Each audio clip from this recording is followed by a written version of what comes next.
And hello and welcome everybody, we are back here for day 2 of our round of 16 here, as we are still in the top 16 for the Oceanic Season 3 qualifiers here, as we continue to see which top 4 teams are going to get to go through here. It's been a long, hard road already. We had a massive weekend of 603 teams competing here, down to 16 now in the last few days of the week as we move forward for things, and it's going to be a pretty epic match. You've got a best of 3 tonight, of course, as all the matches will be in the round of 16 and all the way through to packs as well. We've got Avant-Garde Redemption, on the left there, your blue side for this draft, and on the right, FIGJAM are going to be the purple squad here. So Tristana, Zach, the first few bans here. Zyra getting banned up there as well by Avant-Garde, and Elise and Kennen, possibly Jace. A lot of the bans we've been seeing could all be making it through here. Hope you guys have had a good day today. My name, of course, is Pastry Time, and I'm going to be bringing you all the content solo for this evening, unfortunately. Papa Smithy, as you heard yesterday, if you were tuning in, is in transit. He is, in fact, on the way to my neck of the woods here in Sydney. And, we've got something nicely cooked up for you for the top 8 over the weekend, but we'll get to that later. Of course, we do have this game, and, of course, the loser of this best of 3 does not advance through. Still single eliminating as we go through. Just a couple more chances here in each game, and it is now best of 3 format. Thresh, actually, the last ban out there, interestingly enough. So do not want Thresh in this game, and Nasus is the first pickup here. Going to go over on the Avant side, and Shen looks like he's getting moused over as well. So just to clarify where we are, we're on the live Oceanic server currently. That means we're on patch 3.9 now. As far as I know, the 3.9 patch is the patch that the tournament at PAX will be played on. So, we've played mostly through 3.8 here. In fact, all through 3.8 here as we've gone through the tournament. But a couple of tenders here on 3.9, and this is as far as we know, the championship patch that we'll be using for the live tournament at PAX. It's coming up in 2 weekends' time. So the players, they haven't had all that much time to adjust, unfortunately. They've probably been playing today, warming up, owning some of their strategies. They've been looking at the patch notes, talking as a team. But this will be the patch we'll have for tomorrow's qualifier, of course, all through the weekend as well, and not to mention at PAX as well. Will be in 3.9. A couple of changes here and there. Jace, notably, actually, probably one of the champions getting toned down a reasonable amount with acceleration gates cooldown going up. Still a fine champion, not being picked here so far, so maybe the team's looked at the numbers and said, you know what, I don't really want to play Jace anymore. It'd be quite interesting.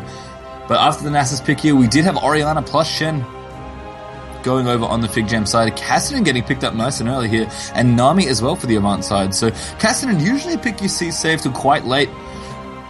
We did see Perfection actually playing Cassidy in the qualifiers over the weekend, and he did pretty well, but there is always that problem if Cassidy gets 2v1'd in the mid lane. He has a big problem in the early laning phase. Cassidy's laning not that great until he hits 6. His roam very weak as well until he hits that same point. Cassidy's kit, it's pretty great, but it really revolves all around that riff walk. So Cassidy does need a bit of time to get going.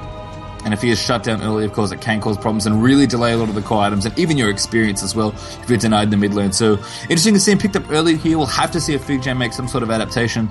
But right now, after their Shen Orianna, they're going to go with Janna as a support we have surprisingly seen quite a bit of through this qualifier as a support that's not normally seen a whole lot of play every now and then. She was, of course, the queen of Seasons 1 and 2, but has sadly dropped off a little in popularity since then. And Evelyn's going to go in here as well, who I guess got a slight indirect buff with the Oracle's sight range getting nerfed and Oracle's getting altered a little. Not exactly nerfed or buffed, but just changed a little. So the direction's a little less, but it now persists through death. Of course, the timer ticks through all the way there as well. And Evelyn, honestly, in that environment, a little bit happier with that Oracle's range being reduced by 100. So interesting to see it being picked up. Still a great champion. Still is a fantastic ultimate. If Papa Smith was here, he'd be telling me just how good that ultimate is. And I mean, the thing about Eve's ult is it kind of does everything you want it to. It's a slow, it's a shield, it's a CC, it does damage.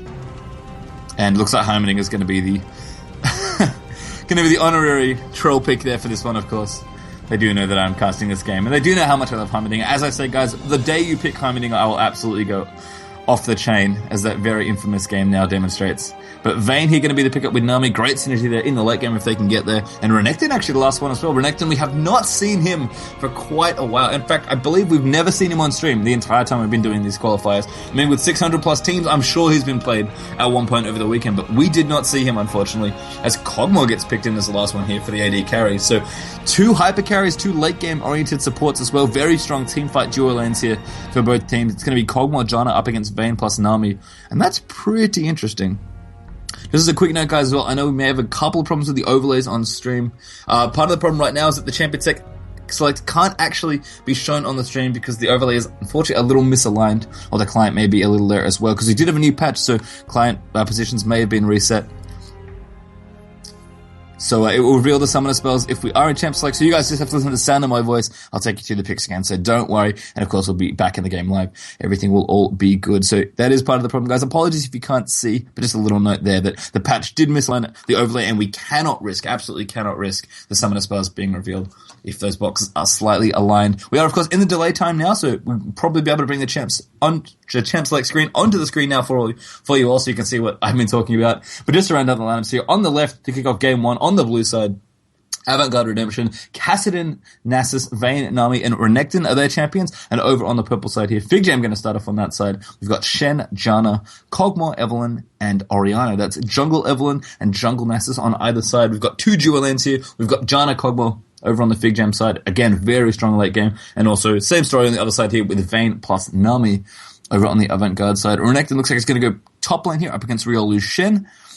And last but not least, Kassadin in the mid lane here against Orianna, it seems like. And as I said, Kassadin always at risk potentially of getting 2v1'd in that mid lane. Janna Kog, definitely a duo that likes to rotate out to another lane, because if you can give either of these lanes actually an early advantage and just get a little bit of free farm, get your levels going, kind of have a safe opening laning phase as either of these hyper carries, you tend to just be a little bit more comfortable picking up almost, guaranteed farm in a way. And we often see lane swaps when we've got these super late game oriented bottom lanes or dual lanes, and we're likely going to see swaps here, although it's just kind of interesting where everybody ends up. We may in fact have 4 champions mid, which always creates a very interesting dynamic, especially in regards to jungle pressure.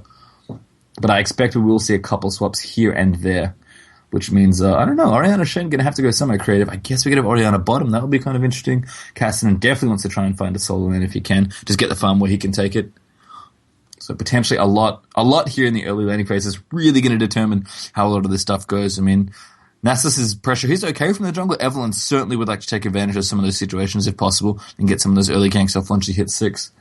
And Nasus, of course, as we saw over the weekend of the qualifiers as well, always able to do that. Dragon at level 6 as soon as he gets that ultimate going. Just needs a pink ward and level 6 and he's good to go. As he activates Fury of the Sands, able to solo that dragon with all that passive lifesteal from Soul Leader, which of course is his passive. So lots of interesting early game options here. As is kind of always the case with these hyper carries, you need to position yourself well into the mid and into the late game. And in terms of comps, I mean, both teams are kind of running protect the king, protect the queen sort of comp here. So you want to protect the Vayne, protect the Kog'Maw on the other side. As I said, both Janna and Nami, very good late game. Have comparable ultimates, actually, with the levels of disengage that they have. But Nami's arguably a little bit better at getting in there as well. A bit more standard, I guess, on Avant side. A little bit more aggressive. They've got a good tanky front line here with Nasus and Renekton. And, of course, Kassadin can just wreak havoc in the backlines if he can walk through.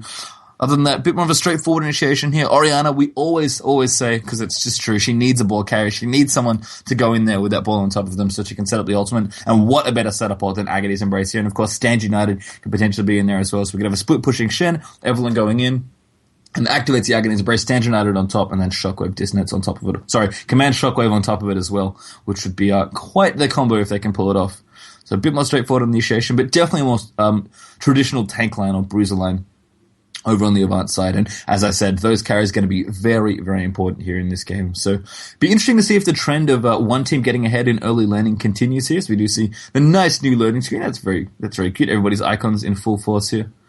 No pings. I'm assuming the pings are all great, but we don't get to see them anymore. And of course, just some of the spells still there on your screen as well. Looks like nothing too out of the ordinary here, just like Ghost and Nasus, pretty standard. Everyone's basically got the spells they want here. We've got double exhaust for both supports here, so want that extra utility, don't really want the heal. We've seen heal be a little more popular now, every now and then, but pretty standard here across the board. In fact, every single lane, bar the junglers, have identical summoner spells, so everybody knows what's up. And guess one key difference, if you want to note it, the junglers have their smite set to different hotkeys, but that's not a big deal. So we are going to load in here for this one. If you are just joining us, of course, it is Avant-Garde Redemption on the left here on the top. So they're going to be on the blue to start things off. And the red squad will, of course, be FIGJAM. And both these teams put up pretty solid performances, had nice runs through the brackets. We saw them both play over the weekend of the qualifier. Avant-Garde, definitely an established organization. The set of players they've got as well, been playing together under various organizations for a long, long time. This team has been together for quite a while. And Smiley Face X is back here for Avant as well. So their main AD carry back in full force on Vayne here as well. Got to be happy that his team made it through and is able to play. But a little bit of pressure there as well. Maybe has not had as much time to practice. Didn't get to play over the weekend. Didn't get to see the qualifiers. Maybe has to catch up a little.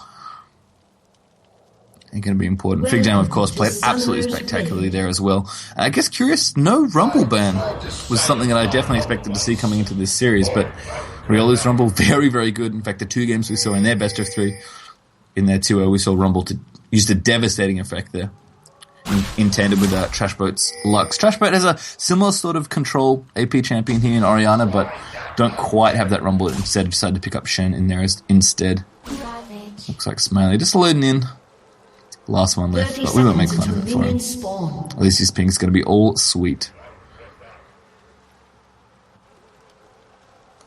So, as we load in, hopefully the stream is available to you guys now as well. There's a bit of a problem there in Champ Select, but now you guys can, of course, see what's going on, and hopefully everything looks all nice and pretty for you all. As we still wait for Smiley. Hopefully the game hasn't crashed. That would be more than a little awkward, to say the least, but I think we're okay. Just kind of brushing through again. Trying to see what else is going on. As I said, very interesting to see. I mean, Vayne is a carry that we've seen a lot of in this qualifier. And, Vayne's always been a very popular pick for people in general. People just like Vayne. People like playing her, but is very difficult to play optimally. I think especially on the old NA latency was probably even harder. But now that, Tumble kind of works whenever you press the button, which is definitely one of the nice things about Green Ping. There's always that option just to load in. There is a chance that I may need to reconnect to this game also. But we'll have to find that out soon. If so, that's okay. We'll just reconnect back in. But I may be off to the races here, in which case I, of course, have to be around as well. So let me just quickly restart this all up. We may have had a crash. 1 sec, ladies and gentlemen. Looks like nothing's going off as we start things off, but that's okay. I'm sure the match is going to be absolutely awesome. My computer is apparently angry. There are a couple of issues with patch 3.9 as well. In fact, I might as well say it now. Just get it out there on stream while we can. But there's a bug concerning the item Tiamat, so it is banned from this game. I don't think Tiamat was on anybody's radar in terms of a strategy here, but unfortunately for any of the team that had the pocket Tiamat strat built up, unfortunately that item is not allowed to be built by either team due to the fact that it is crashing games, unfortunately. Which is a bit of a patch-wide problem. So that is, of course, being worked on being fixed. I believe a hotfix was being deployed as soon as possible, but I don't think it made it out in time. And just in case it didn't, we, of course, caution the players to please not build that item for these games. And, it's a little thing. It is Tiamat, probably one of the least popular items in League of Legends, but you never know. You never know if somebody had the Tiamat strat prepared up. Hopefully, my game decides to load back in. I'm having a little issue here, unfortunately. But everything should be okay. Should be fine.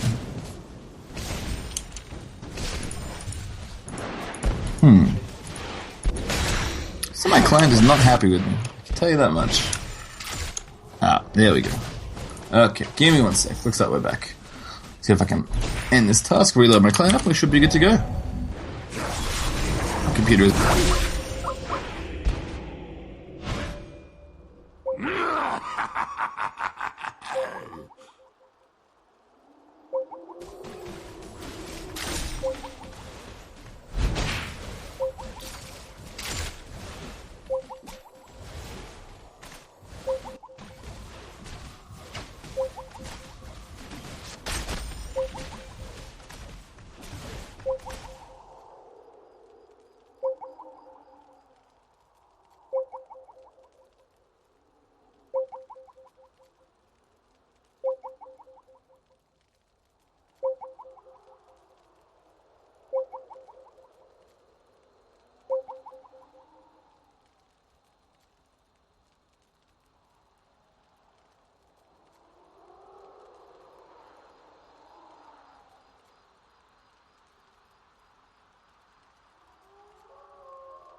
All right.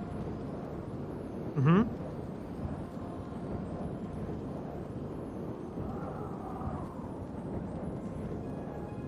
All right. Tell me when.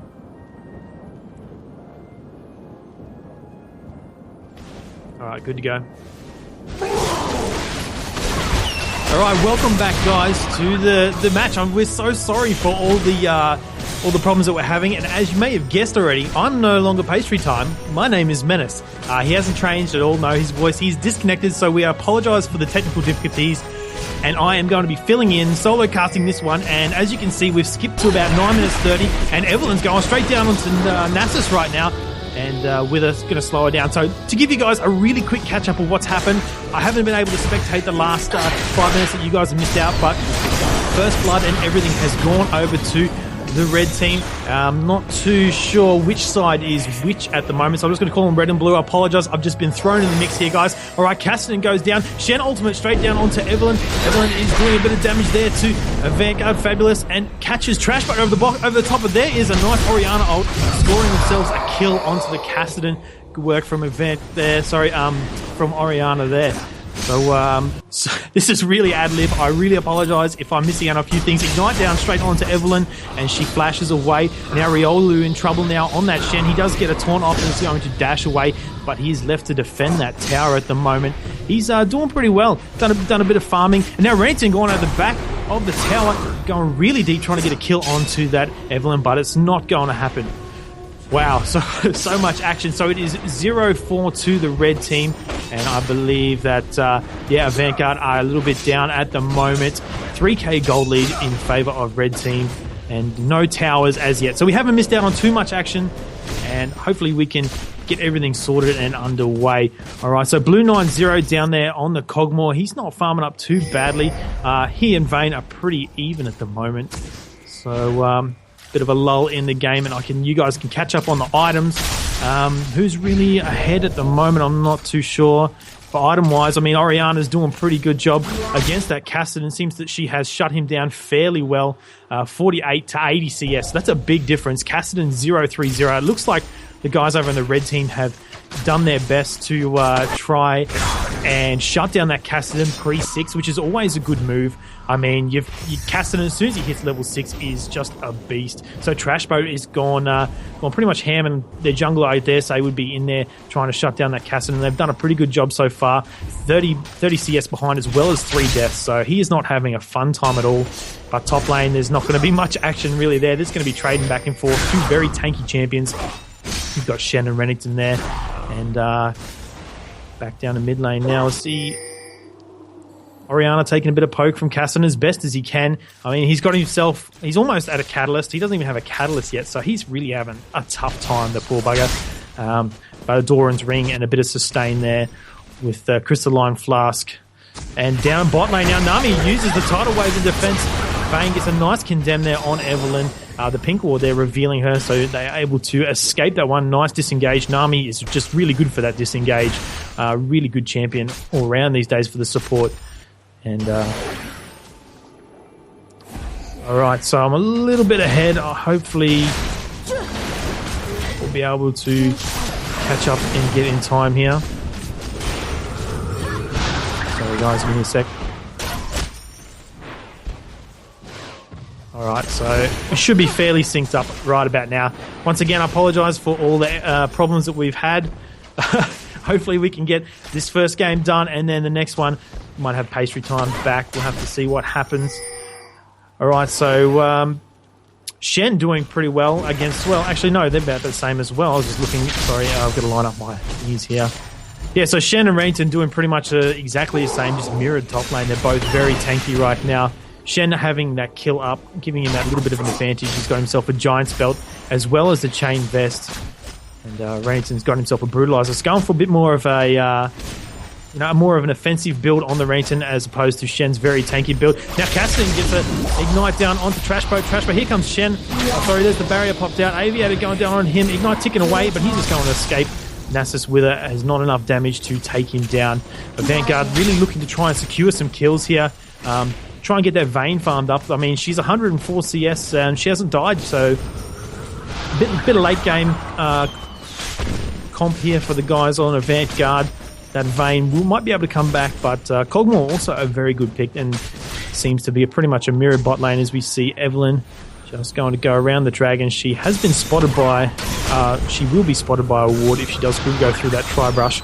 And it looks to me like she is trying to attempt a solo dragon at 14 minutes.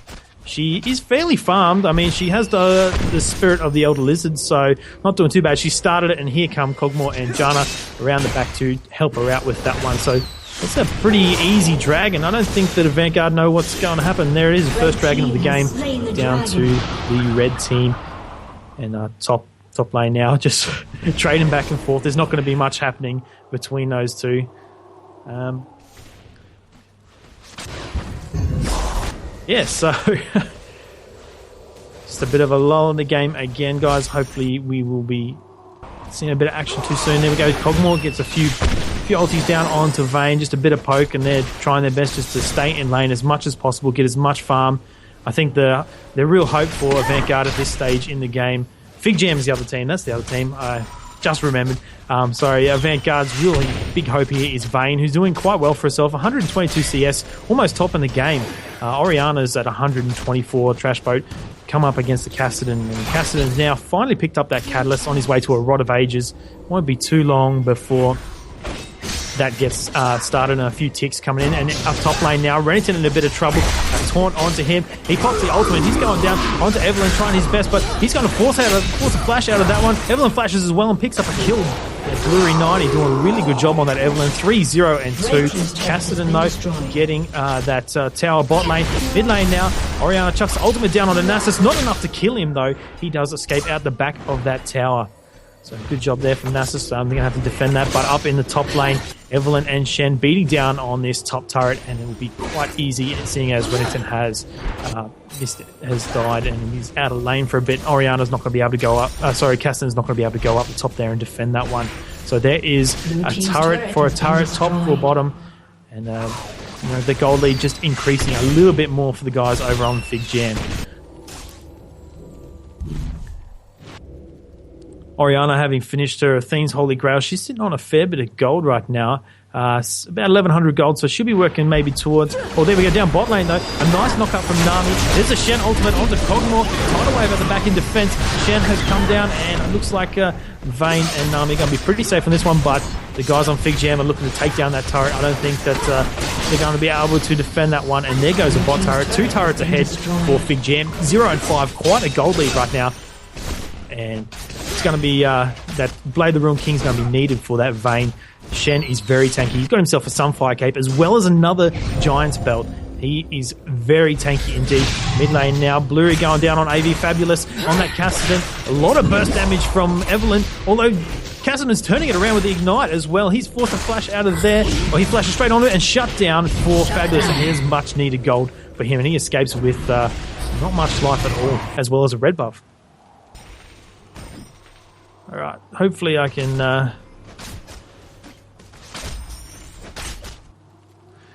get in time with the cast. So 17, 19, 20, 21. Sound about right?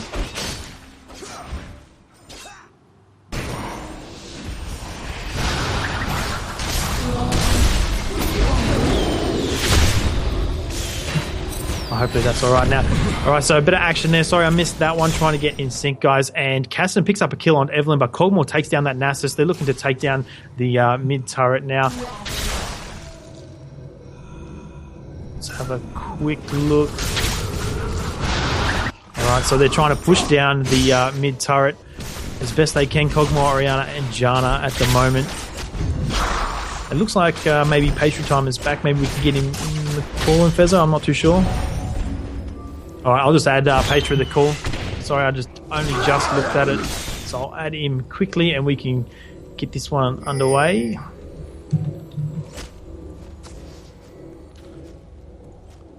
Hopefully he's in the game spectating and looking at there he is. Are you in, mate?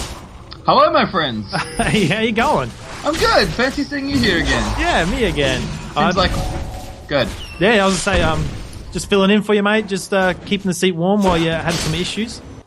Well, cheers, man. I'm happy to have you around for the rest of the games if you like, of course. Yeah, I'll stick around, mate. Sounds good. So So apologies, everybody. I am back. I have no idea what happened, but my computer threw a tantrum, and that was basically the start of a whole course of events, which, thanks to Papa Smithy, he may not be here, but his professional IT advice of turn it off and on did manage to see us through here, and we are finally back. So, hope you guys are having fun. If you have a pause here in this game, looks like they might be waiting for us, which is very lovely, but of course we can resume here if they're ready to go. Just to catch up, what are you guys up to in the game? Because I know you were trying to pause it, so we didn't miss too much. 19. Alright, thank you very much. I should probably go back. I'll try and fill the big shoes that are Papa Smithy's, mate. So I'll let you lead this one, and I'll try my best to get a bit of colour in there as best I can. No worries. So we're at 1930 right now, 31. Hopefully that's around the time you guys are at. Okay, let me go back a couple seconds then. Okay, that should be about right. Yep, seems about right. So we should be right in sync now, which is all good stuff. If you are just joining us, of course, Menace, in fact, would you like to do a quick recap? Because I unfortunately missed about 90 minutes and 47 seconds of this game at this point. Basically, right now, FIGJAM are really ahead. They've got themselves 2-1 turrets. They are 7k ahead in gold, as well as 6-1 kills. So they're doing a really good job. Cassidy having a bit of trouble keeping up his farm. He's finally got the Rod of Ages after a nice shutdown on Evelyn. So maybe the late game comp can come back here as you can. Yeah, you can definitely see the aggressive Evelyn builds. Clearly a lot of pressure here from Blue 90s come out as 3-1-2 there for the stats. And of course, Spirit of the Elder Lizard already finished up at there. And the Haunting guys as well. Probably on the way to a pretty quickly Andrews here. And of course, Riolu split push pressure now in full force here as well. Sunfire Cape plus Giant's Belt in and amongst it all. And that's problems here. It's Fabulous down the bottom. Gonna try and do a little bit of damage here. Blue though, Standard United comes out. That's bad news. Agony's Embrace off there as well. Looks like Cassian could be in trouble down the bottom lane, but no, we'll get out of the way. So looks like mid lane we might have an engage in there. So Trash Bite now in trouble. Good monsoon there from Cocaine to keep him alive. And that's gonna reset here. Smiley Face X gonna come in, try and do what he can. But too many shields there between Jana and Oriana.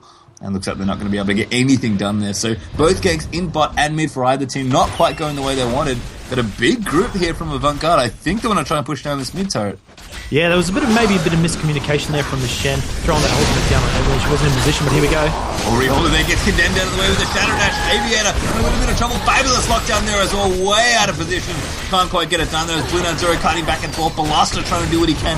As Riolu in the mid taking a little bit of damage there as well. Looks like Balasta will not quite go down. Picks up the double actually. Activates his ultimate and pieces straight into Cogmor's face. Picking up a couple of kills. So 2 for 1 there, the trade for Avant-Garde. Great play from Balasta to equalize that one. And now they're going to pressure this mid turret and try and open up a bit of space on this map. Yeah, good work from Balasta there to really zone out Oriana, get her down and out of position. He knew where the focus needed to be. He took out Oriana before she could even ultimate. So that basically won them that fight.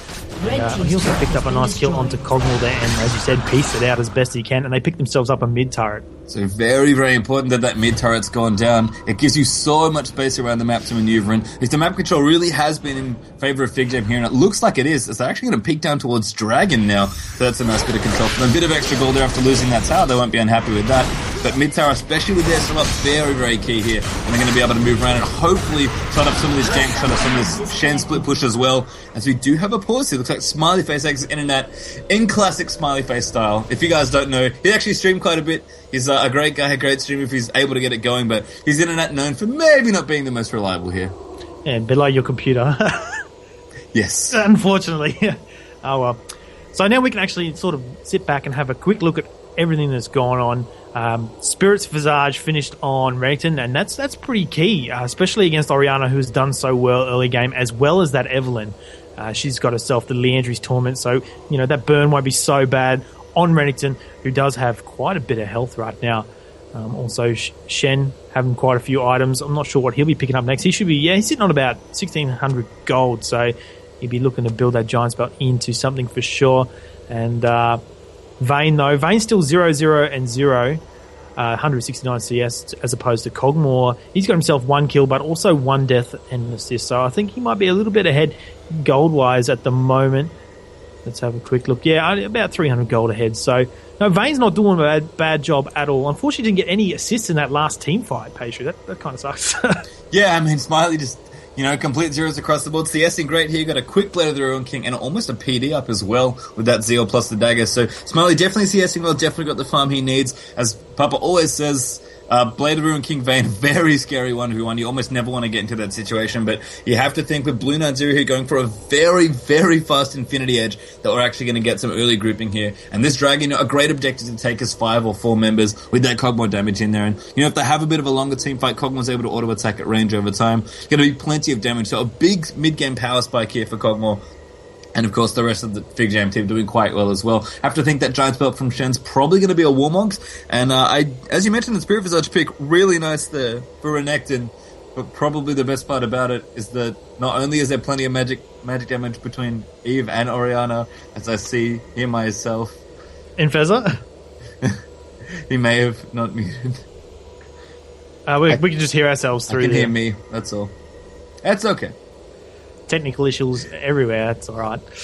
Yeah, apparently when it rains it pours. My computer dies, then everything just goes down. But it's okay, guys. Game's still here. Game still pours as well. And it's all good. Everything's going to be A-okay. And that's Spirit Visage, as I said. Shakes off Orianna, shakes off Evelynn damage. And most importantly, the Bioarcane Barrage damage from Kog'Maw, which is magic as well. So Renekton going to get a lot of value out of that and probably going to go for a big Giant Spell item. Likely Warmogs, but could go Sunfire Cape as well. Yeah, FIGJAM going to have to take advantage of that big power spike from Kog'Maw and push objectives and try and get as much team fighting in that stage as possible before Vayne does become beast mode. I mean, she is pretty beasty right now, and like you said, 1v1, she could be trouble, but you also got to take into consideration Renekton, who's not doing too badly, as well as Kassadin, who's got that Rod of Ages, who's only going to build more, going to get more and more AP on the Rod, as well as a few other things. So late game, those guys are going to be quite beast. And the guys from FIGJAM going to have to capitalise and try and finish this game as early as they can. Despite all the issues we've had, we've also got more games after this. This is a best of 3, is that right, Pastry? That is, in fact, correct. A best of 3 here, of course, as all the games will be for top 16 and top 8 if they cut to top 4. Just want to make sure, So make sure you do stick around, guys, for game 2. And this is Avant-Garde over on the blue side versus FIGJAM on the red side. And hopefully this pause won't be too long. I guess while we're here, actually, we should probably congratulate Avant's brother team, who 2-0'd Exile 5 in their earlier game. We're actually originally planning to cover that game, but due to some scheduling, I believe one of the players from Avant was actually flying from New Zealand, and they had to play their series an hour earlier at 7 o'clock instead of 8, which was not fitting with the schedule, unfortunately. So Avant did already play their series, and they were 2-0'd Exile 5 in quite a strong fashion there. So Avant definitely want to make it through here, go one round further with their team, but congratulations already to Avant-Garde Fear, who've gone through there. Through to the top 8 now, looking to be one of those teams that gets to go. As we say, once you're in the top 8, one more best of 3 gets you there to packs, and we will have play resume now, which I'm sure is going to make everybody happy. So we are back now. The Dragon is going to get finished up as Blue Nani gets that one down. And you're right in that there's a big mid-game power spike here. I expect Riolu to be split pushing like mad with that Sunfire Cape finished up. Actually going to go for a Randuin's here to help against Vayne a little more if he can. But the split push is going to start. It's going to be 1 at the top and probably 4 in the mid or the bot. And even is a 4v4. Kog'Maw very, very scary as they roam around. They've still got the initiation with Eve Orianna. They've got Janna to protect her as well. A great kind of mini team fight or skirmish team there as 4 members. So as long as, and Shen of course can come in with his ultimate there as well. So I think Renekton with that probably going to build a Sunfire Cape to try and push back Shen a little, although his AoE wave clear is not bad. And I really like this pickup here from Aviator as well. He's got a quick runic bulwark already finished at 22.5 minutes. Oh, yes. Yeah, that's going to help out for sure. I'd like to point out as well that Renekton's gone a very aggressive build as well, even picking up Ignite for that top lane. I'm not sure. I'm assuming that Shen would have been picked up early on in the picks. Pastry, I'm not sure if you can recall. He was, in fact, first pick. He's in the first and second picks there. So generally people would like maybe pick a teleport just to try and combat that split pushing potential Shen has. But he's gone, nah, I can deal with Shen. I'm going to go full Ignite, try and shut him down as best we can. But, as you know, Shen just split pushes all day. So that's really interesting, I think, from Blaster. But he's pulling it off pretty well. 2-1 and 0, 171 CS. God, I can now speak. And we're back out of the pause, finally. Yeah, they've potentially got Kassadin to roam up there as well, who's very mobile, so that maybe is going to be able to shut down Shen. I mean, probably can't duel him 1v1, but certainly able to maybe push out those waves. I mean, AV Fabulous will need a little more AP to do that. He does have max force pulse, but Shen's just going to be annoying. He's going to be Shen here, and Riolu doesn't quite have the wits end for the super dueling or pushing power, but I like the Randuin's here. I think he recognizes that his team is likely going to get into some fights early on with that Kog'Maw Infinity Edge picked up nice and early, and Randuin's is going to be absolutely fantastic against Vayne in particular, so there's a lot of options here, and really, this is the game plan for FIGJAM. When you pick a champion like Shen, when you have kind of champions like Kog'Maw, with the way they've itemized, they're definitely setting up for a strong mid-game spike here. So it's, they've got dragons, they've clearly got some map control. Turret's actually down now as the minions in top lane took out that tower. You can see Ballista very methodically pushing up those waves time and time again to make sure Rioli, has his hands full. Yeah, I guess that was the sort of a trade when they went for that dragon.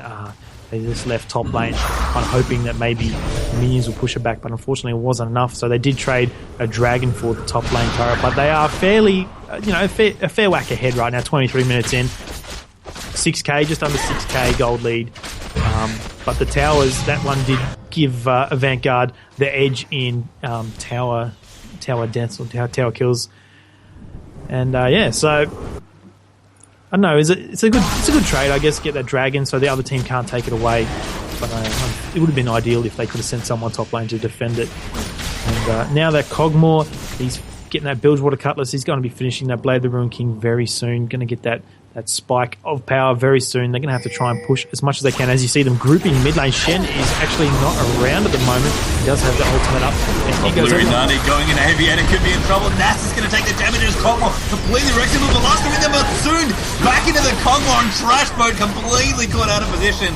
And those giant ults, you never want to see them, but I think Cocaine's going to be a little upset about that. Rioli caught in the thick of it now, so completely caught out despite Stangy Knighting in, and great initiation there from Aviator. A slight misplacement of that giant ult from Cocaine, and Ballista exactly where he needs to be. Got initiated into the middle of their back line there, and now Avant going to be able to push out 3 for 0 plus the tier 2 turret, and possibly even more come out. And it's rare to see it, and Jonna, every time in solo queue, you're always thinking, please don't do this to me, and Cocaine there. I don't think he wanted to, but unintentionally lets his team down there, and Renekton got exactly the jump into that team fight he wanted to. It's always the danger of having a crowd control ability that affects your teammates as well. He's putting them out of position. But Ballista doing a really good job of focusing down Orianna once again. She did get the ultimate off this time, but it wasn't very good. And Renekton just went in there, took out Orianna as soon as possible. I mean, it was a good engage from Blurry. He did burst down Nasus as much as he could. I mean, Nasus isn't the greatest person to burst down, but he did fall very low, and in the end survived that team fight. As you see now, FIGJAM trying to push that back as Avant-Garde are being at the moment, trying to take that window of opportunity to maybe take down this mid turret and gain a bit of zap control, but everyone's going to stick around. Yeah, they'd love to take out the turret, but the Spirit Fight, good Aqua Piston there as well as Trashbow takes a little bit of poke. And Renekton, I have to say, he's really pushing Avant through a kind of a scary early game through this mid game. He is so tanky and so scary every single time he gets into the back line. And part of the problem with Kog'Maw, he has absolutely nowhere to get out if his flash isn't up. And he doesn't have a cleanse either, so really hard for him to get off Renekton. Randuin's Omen finish up now as well, so Ballista going to be even better at getting on top of that Kog'Maw and into that back line where he wants to be. I mean, he has a gap closer already in Slice and Dice, and unfortunately Janna didn't do her team any favors there. And even Ballista at this point could probably 1v1 this Shen as well. Shen going for more of a team fight, more of a tanky build, wants to be the primary tank, not quite ready to duel, and Renekton, boy is he a duelist. So Ballista doing so much work here for Avant, and that middle inhibitor is going to open up so much for them here in this mid game, despite being still a few thousand gold behind. That's right. Ballista, though, he's going to be switching his focus from that Orianna, I assume now, and it's probably a good point in the game to he shut down Orianna in the last few team fights, so she hasn't got that much gold in the last maybe 10 minutes or so. So picking up that Randuin's Omen is going to switch the focus from Renekton straight down onto Kog'Maw. He's going to try his best to shut him out of the game, because it will not be long, as you said, all the top lane now. Captain in top lane, Cocaine could be in trouble. Aviator coming in as well. Fabulous looking for it. The Null Spear comes in, but there's the flash forward. Can't quite get it done, and out of mana, but a good ult there from Teals. The tidal wave coming out to prevent any further initiation, so just wanted to be safe there. And this is where it does get scary. And you mentioned Orianna. Part of the issue is here that Trashboat's build is very, very aggressive. He's got a quick Athene's Unholy Grail, but he's gone straight for Rabadon's Death Cap here for maximum damage. And, I mean, compared to Kassadin, who's got, oh my goodness, I think Will is going to get dopey. Never mind the Kassadin for a second. But Shen, as we said, very tanky, will actually shake that all off. But the job's done there as they pick up the tier 2. They ain't even done the bottom, actually split pushing. As Smiley Face X feels confident here with his team up the top. Yeah, look at just how much this game has changed in the time since we came back on. It was 5-0 kills and no turrets at all. And look at the map control now that Avant-Garde have. They have 6 turrets to 2. That is a huge amount of map control. Even though the gold lead is still in favour of FIGJAM, it's all about them towers, Pastry. They've got the map control. As you see now, Aviator clearing out the Baron pit. They're going to have control over Baron. There's not going to be much of an opportunity here for FIGJAM. It's going to be really difficult for FIGJAM to come back from this stage unless they get a really good team fight out in the next 5-10 minutes, as Blade Ruin King is finished on Cogmore.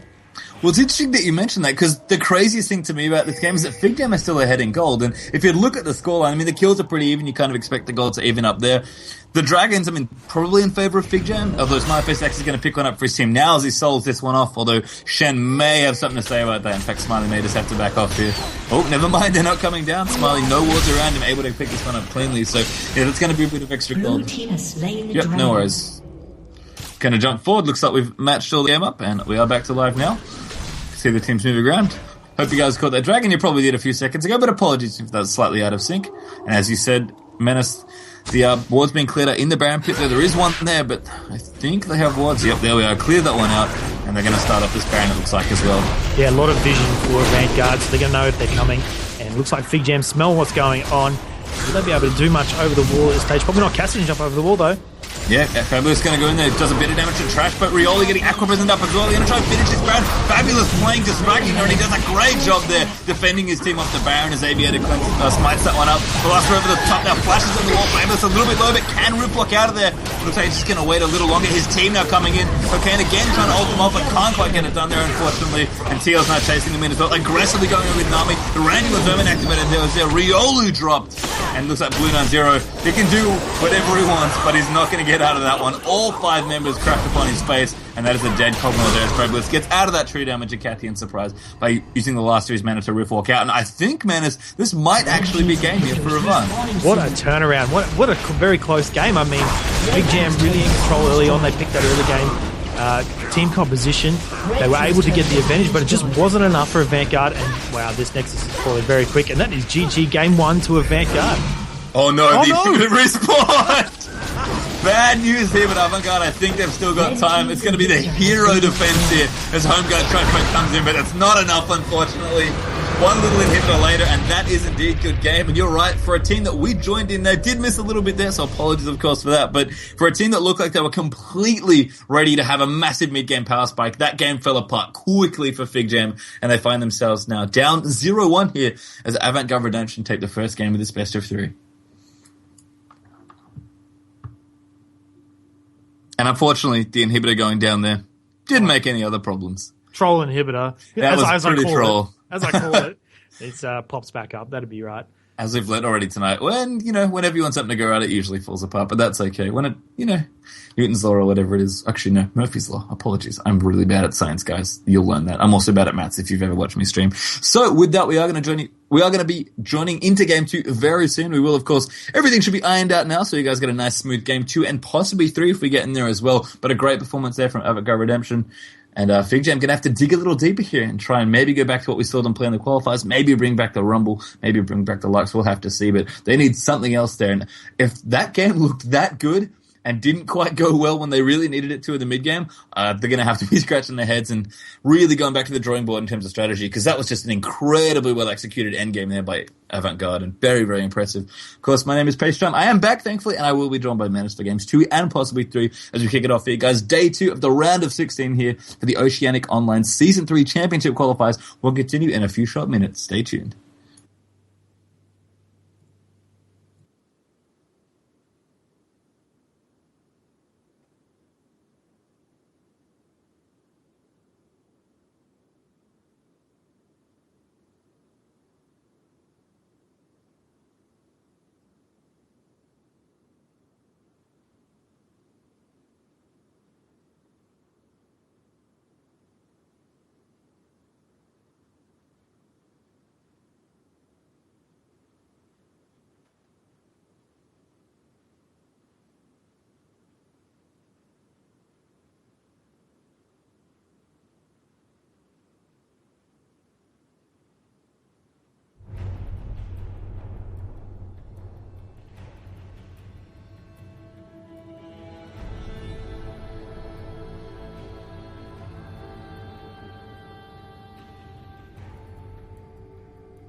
And ladies and gentlemen, welcome back. We're here for Game 2 between FIGJAM and Avant-Garde Redemption. A great game one, or at least what we saw of it, unfortunately. Apologies, of course, for those technical issues when it rains it pours, and it always sucks. But at the end of the day, no matter what happens, guys, we will always bounce back and bring you the most League of Legends we can. So without further ado, my name, of course, is Pastry Time, and joined here for last game and Games 2 and possibly Game 3, if we're lucky enough to get a last game here. It is Menace from Team Down TV, saving the day once again, mate. How you doing? I'm very good, and I'm very privileged to come in here and help you guys out. Thank you very much for giving me the opportunity. And yeah, it's really is my pleasure to be able to help you guys out. And bring some more League of Legends, Oceanic League of Legends for you guys. And I'm really excited for PAX Pastry. I didn't mention it before, we were talking about it. I'm so excited, mate. It's going to be awesome.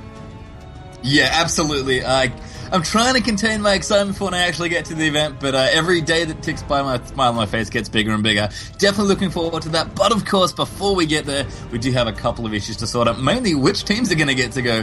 Because only 4 teams get to go here. We are in the round of 16. If you've been playing at home, it is day 2 or night 2, however you want to put it, of the round of 16 qualifier here. 3 teams played yesterday, and 3 got to get through. Sorry, 6 teams played yesterday, 3 got to get through.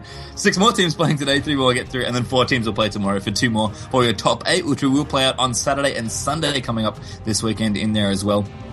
Canon, Nasus, and Nunu, the bans here as they go throughout.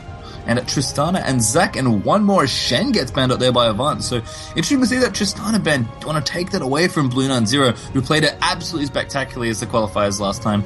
And the adaptation, interestingly enough here, for FIGJAM is Nasus is going to get a ban here. That does leave Thresh open for Avant, and that's going to go over to their support player in Teals. And oh my goodness, Azira, which is very interesting given that both of those champions are usually seen as supports. Oh, Thresh, one of my favorites. I'm really excited to see a Thresh in this next game. It should be pretty awesome. And as you said, Azira, a very interesting pick. It's going to be heading down mid lane for that one, at least being locked in as well.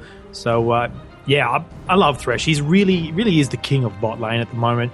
The meta around him and just the way his kit is so good for team fights, so good for even, as an initiator and everything. He's just a really good all-round support and give you that early lane dominance, that's for sure. Absolutely, and looks like they're going to pick the support that Avant had last game, actually, is another very strong support, probably up with Thresher in terms of popularity at the moment, and that is Nami, which goes over, and the Rumble does come out this time. Looks like FIGJAM are like, game 1 comp didn't work out so well, Rumble is open. If they leave him open again, we're pretty sure we're going to take it and give it to Riolu, so that is going to go over there. Trashbot had some strong words in his interview about just how good Riolu's Rumble is, and of course, I won't repeat them here, but it was a good chocolate, and no joke, the Riolu's Rumble, very, very scary. So we're going to see that. I have to think with his Zyra pick that Avant have some sort of kooky AoE strategy maybe cooked up here, because Zyra is such a weird champion to pick up early, but if they want to hide their AD pick maybe, want to hide their jungle pick, it's kind of interesting, but we'll see what happens here as they all go through. Renekton being considered here again, and given Bolas's performance on Renekton last game, that doesn't surprise me too much. And of course, we've got 7 more seconds. I got to decide on at least one more champion, and they're going to give Smiley Face Graves, which he does love to play. I've certainly seen him stream, seen him play it. He's a great Graves player, but I haven't seen Graves in forever, Menace. Oh, so long. An early game aggression here again with Graves. Thresh Graves combo. It'll be very difficult for Nami and the ADC that they do pick up over on FIGJAM. I'm a little bit behind because I'm just watching the stream. Interesting to note is that they banned out the Nasus as opposed to Renekton. And Renekton has been locked in by Fabulous there, so they did take that one down. But yeah, they didn't think it was worthy of a ban. They just thought, don't want to give him Nasus, definitely don't want to give him Nunu. But yeah, they just didn't want to give him Nasus, and they let him have the Renekton. And see, that is Twitch being hovered over. That could be a Twitch, a champion that is definitely near and dear to my heart. I mean, we saw a lot of hyper carries last game. Twitch definitely fulfills that role in there as well. So we'll see if that is going to be the pickup here for Blue90, their AD carry player. And Orianna going to go in again, it looks like. I mean, in all fairness, Trashbot's Orianna looked fine last game. I mean, just Renekton getting in there and wrecking face, and just some great positioning from Avant really got them going there. So they're going to go back to, never mind, they're going to go back to the actual thing they were running in the qualifiers. I mentioned Orianna and Lux have quite a bit of overlap, and there was Lux Rumble everywhere for FIGJAM in their qualifying matches we saw in their best of 3. A very strong tour there with that combination. Going to run it again here as Trashbot feels very comfortable on that Lux, and Riola's Rumble, of course, a sight to behold, and we are going to get to see it this game as well. The jungle pick going to be picked up here, and Nocturne comes in. So really, really aggressive here for Avant-Garde Redemption, but I'm excited, Menace. I'm very excited. Yeah, well, the luck's being picked up as well as Rumble. I mean, if it ain't broke, don't fix it. So correct. That's what I'm trying to get the saying right. Yeah, comfortable picks for the guys on FIGJAM. Maybe we'll see a different style of play. But like you said, Oriana really didn't do that badly last game.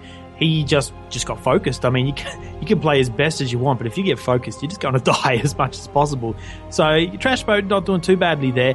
And like you said, plenty of overlap with Lux Oriana. He did show some really good play on Oriana and has before, so his Lux is going to be just as good. And the Rumble, the famed Rumble, we'll have to see how that goes this match against Renekton top lane. But I'm really excited for Graves Thresh, to be honest. Yeah, just again, so much aggression from Avant.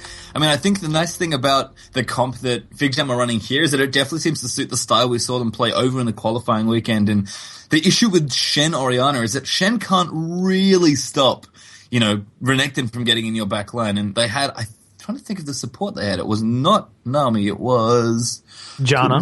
It was Janna, who's normally quite good at that job, but I guess just wasn't quite enough to get in there. Now with Nami and Lux and Rumble, they're probably going to be able to keep Renekton and Nocturne out of it and really, make sure Twitch has optimal positioning at every possible opportunity. And we saw that FIGJAM would love to play this sort of kite disengage based comp, and they are going to bring, Rumble Lux back here again. Oriana's problem, as I said, Shen kind of has to go in. More of an initiator, not really good at peeling for your team. Rumble's ultimate couldn't be further from that. Not to mention the rest of his kit's pretty good as well. So we'll have to see if the tried and true here does hold up, in fact, with FIGJAM, or if a very aggressive Avant-Garde comp is going to be able to net them the 2-0 here. And Zara mid, have not seen her in a while, but a very dominating laner. The problem she kind of has, she's got great damage, great utility, much like a very popular mid laner of days gone by, Cassiopeia. But of course, the same problem of if you don't have your flash, you're probably going to die. And Elise is very, very good at ganking a champion like Zara. So we'll have to see if Avant Fabulous can keep that positioning okay. Make sure it doesn't get picked off too many times. Because if Zara gets the ball rolling, it is absolutely epic, the amount of things she can do. A Zara support, pretty good. A Zara with damage, even better. Yeah, that's for sure. Just the amount of CC as well as damage that she can dish out is amazing. I think Avant are going to be looking at trying to engage as much as possible with their team composition. I mean, both teams are fairly long range engage at this stage, but I think that the guys on FIGJAM just have that little bit better long range engage and will be trying to dictate when they want to fight as much as possible. So it's going to be up to Avant-Garde to try and get in there, get a good thresh hook off. I mean, that is nothing better than the engage like that, as Zyra's done as well. Get that in there and try and engage those team fights, Pastry. It's Elise mentioned, you did mention before that Lux and Rumble are going to be trying their best to shut down Renekton. I think that Elise will be trying as well, trying to get in there, leap down on the back of him and maybe burst him down. I mean, the percentage damage on Elise is really good, especially against that really tanky Renekton. Yeah, I mean, Blue Nana got off to a great start the last game on Evelyn and definitely starting the snowball. Elise, definitely another jungler that can really benefit from snowballs. Very, very deadly. So if another good start happens here for Blue Nani, I think they're going to be able to dismantle this laning phase and shake off a lot of that very scary looking mid-game AoE plus aggressive initiation and damage that is on the Avant-Garde Redemption side. But I have to say, Avant playing really, really well. I mean, one of their teams is already through. They'd love to join them in the top 8 as we move forward toward the weekend. And they're actually boot camping, I believe, all day today and possibly even a few days before. And it seems to have paid off because although Avant were definitely behind there in game 1, were not off to a good start, played that mid-game flawlessly towards the end game there and just completely shut out as soon as they got a bit of an advantage. And for the most part, the incredible CS on the FIGJAM side actually kept them up about 2,000 to 3,000 gold despite being down 6 towers to 2. So clearly FIGJAM, a team that are capable of winning here, a very strong team, not to be underestimated, but Avant, they've clearly been practicing, and I'd personally like to see a game 3 out of these two teams, because I think if it goes that long, it's going to be absolutely awesome, but we'll have to see. Now we've got a bricks in the back to the wall here for the FIGJAM guys. They're going to have to run off 2 straight here in this best of 3 if they want to keep their dreams of attending PAX alive. Yeah, that's it. Just everyone fighting each other for those tickets to PAX. It's high stakes at this stage of the game. And as you can see, we've whittled down and we've got diamond and gold borders all round. These guys are well-experienced players. And the team fights and just from last game was amazing. It was really good to cast, to see them come back from such a behind early on. So Yeah, just shows that Avant-Garde are, can keep their heads in the game. Even though they are behind, even when they are losing, they say, well, we've chosen this composition. Let's stick to the plan, guys. Let's just keep our heads in the game, keep our cool, and did a really good job of that last game. And if they could do it again this one, they will pick it up and they will be joining their brother team in the further matches ahead. So Steel Legion Lux being brought out here. They're really annoying. Annoying skin. It's a sweet skin, but no restrictions here on skins in this tournament. Oh, bugger. Hey, I'm sure everybody's happy to see Lux. It's a sweet skin, but yeah. Who knows? I'm sure the Avant-Garde's used to playing against it enough in solo queue to see it. It's all good. But you mentioned the prize tickets to PAX. That honestly would be a pretty sweet prize. You get to go play PAX, big tournament. Just get put up the PAX, get to go for free. That sounds good. And PAX tickets are pretty hard to come by. They're pretty expensive. But not only do they get a free trip to PAX, of course, there is a tournament going on. And if you haven't heard the news already, the prize pool's pretty awesome. And I believe the biggest Oceanic has ever experienced. $40,000, ladies and gentlemen, is on the line. You're guaranteed at least $5,000 if you get to go. So securing that top 4 slot could not be any more important, because at least if you get there, if you just, have a nice holiday, play some League of Legends, have a little trip, you're guaranteed money in there as well. So very precious 4 spots there to PAX. And as we said, we have 16 teams here. We've whittled a couple of them down as we continue here with 3 nights straight of round of 16 qualifiers, but only 4 teams get to go. So it's going to be absolutely cutthroat come Saturday, Sunday, and already here in the top 16 we're seeing some great games. So defensive setup here, it seems, looks like a very aggressive 5-man invader coming out from Avant. But Riolu, he needs to be paying attention. That's not good news. Hook back in there and immediately popped as Graves picks up that first kill. And whatever Avant wanted to do, if they want a lane swap, which they might do, if they wanted to go down bottom and just have 2v2, then Graves is going to be absolutely thrilled to have that extra gold. And he's already going back and spending it, and that's the most important thing here. We're going to have Doran's Blade, potions, and boots up here for Smiley Face X. And Graves, an aggressive AD carry, loves to get ahead in lane and really get into the mid game and try and snowball. That's a great start for him there. Oh, yeah. Assists all round for the entire event team, and they've gone back and spent that gold. So that will definitely help out the laning phase for them. It has given them a 600 gold lead at minute 30. I mean, 600 gold doesn't sound much, but at this stage of the game, that's pretty huge. And it's going to really help them out in the laning phase, as I said. Yeah, so as you mentioned, not only do they get to go to PAX, they get to meet all the awesome people. You see, I see a lot of people online, and it's just really good. It's going to be a good experience, even though, if the team gets there, they don't get to win. Just the whole experience of going there, meeting everybody, and seeing it all happen for real, it's amazing. I mean, this tournament is going to do wonders for our scene. It already has, and it certainly will continue to do so. And I mean, you're right, the consolation prize is pretty good if you come 3rd and 4th. And of course, winning the tournament is so much more than that. Here's Blue 9-0. He cannot be happy about this bottom lane. Ebb and flow out there from Cocaine. Going to just try and keep Twitch up here. Blue 9-0 really just needs a farm here in this spot. But as you mentioned, Menace, very aggressive bottom lane here from Avant-Garde Redemption. And I mean, Smiley, he has to love his position here on Graves. A champion he loves, a champion we don't see all that often, is the pink ward wall happens at the bottom. Oh, they get the wards. And it's ward manslaughter down the bottom, ward carnage, as they all go down in that bottom bush. No more left here, and so everyone's just going to have to fight back from vision. Although, funnily enough, both supports still with their pinks left as Cocaine uses his in the tri bush. So much excitement over those ward battles. It really does mean a lot, though. Mid lane now, a bit of trade back and forth. Fabulous doing a really good job. But as you said, Twitch and Nami is going to be really difficult for those guys to keep control of their lanes. They're going to be under turret the whole time, but here comes Elise. Yeah, Blue Nani coming in, looks for the gank, propels off the Smiley. Face X knows the kill they want. Level 3 Elise with double. Great hook there from Teal to put around the cocoon. But Smiley Face X does get stunned up. They're exhausted there as well. Aviator down the bottom. Good flash out there from Graves. Dashes out there as well. A quick draw. And they could turn this around. The kill though is expunged. Picks it up there. Blue 9-0 with that kill. Very happy to have that. Aviator, they're going to pick up the kill. Blue Nani in trouble now as well. The double blast too much. Could be the triple here potentially for Nocturne. As Nami gets in and amongst it, they're trying to pick off Nocturne. One more hook from Teals. The minions will deny it. And Avant immediately back off. They don't want to chase Cocaine. Nami almost managed to get a kill of her in there, but great response from both junglers. And unfortunately, as the dust settles, 2 for 1 there, the trade there for Avant-Garde. And Graves not happy to die there, but going to be happy to pick up at least 1 assist in that exchange. It could be a lot worse if he just died before anything happened. The guys from FIGJAM were really out of position. A nice time for Nocturne to come in, and really good keeping his cool there by Aviator. He just decided, I'm not going to go for the triple kill onto Nami, because there is the potential with Ebb and Flow to get a kill onto him, do a little bit of burst. He was very low, so really good discipline from Nocturne there to turn around and say, look, I got a double kill, let's just leave it at that. Most people would be oh, get a triple kill nice and early, really snowball it, but it's only a Nami. She's not going to be doing too much. Aviator there, happy with the extra experience he got. I didn't quite refresh the all buffs, unfortunately. I don't think anyway. But I actually went into Elisa's jungle, cleared out those raids. They're going to take some of that away. If Nocturne can stay in Elisa's jungle and really pressure her, that's going to make any ganking opportunities for Blue 90 very, very difficult. So Nocturne realizes the power he's got here. Nocturne's a jungler that can snowball and is very, very good in aggressive spots if you get it in early and you're able to get those kills.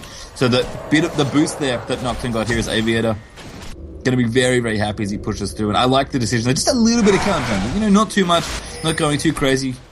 Can't steal the buff, unfortunately, because there's nothing up. But just keeping the pressure on Elise and trying to, prevent this from happening in mid lane is fabulous. Could be in trouble. The cocoon missing there from Blurry. And that's going to make Zara happy. Had the flash there as well, but doesn't have to use it. Yeah, that's good. Nice little dodge there from Fabulous. Been able to get away. Nocturne could have been in a bit of trouble, although mid lane.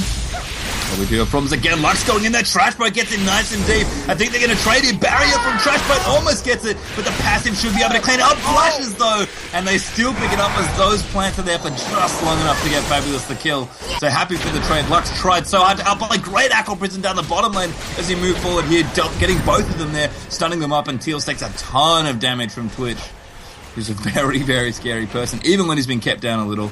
And nice moves there from Cocaine. That is one of the things about Nami's Aqua Prison. We saw it in an epic level 1 over the qualifying weekend, but it is an AoE knock-up, or an AoE stun, actually, technically. It's a stun. It does hit multiple people. It's a little small. It's kind of a wonky skill shot, but if you can hit it and especially land on multiple targets, it's bad, bad news. As Avia is going to roam down the hook down with the Blue 90. Beautiful play there from Teals. Good Aqua Prison gets 2 of them there, and that is going to give Twitch the time to get away. Gets in the ambush, stealths out of there, and again, Nami, both offensively and defensively, nailing those Aqua Prisons when she needs to. Some really good Aqua Prisons there from Cocaine. An interesting choice, though, from Nocturne to stick around, having sitting on about 1,600 gold and only having that Hunter's Machete, still trying to pressure the lanes as much as possible. There's another hook down bot, though.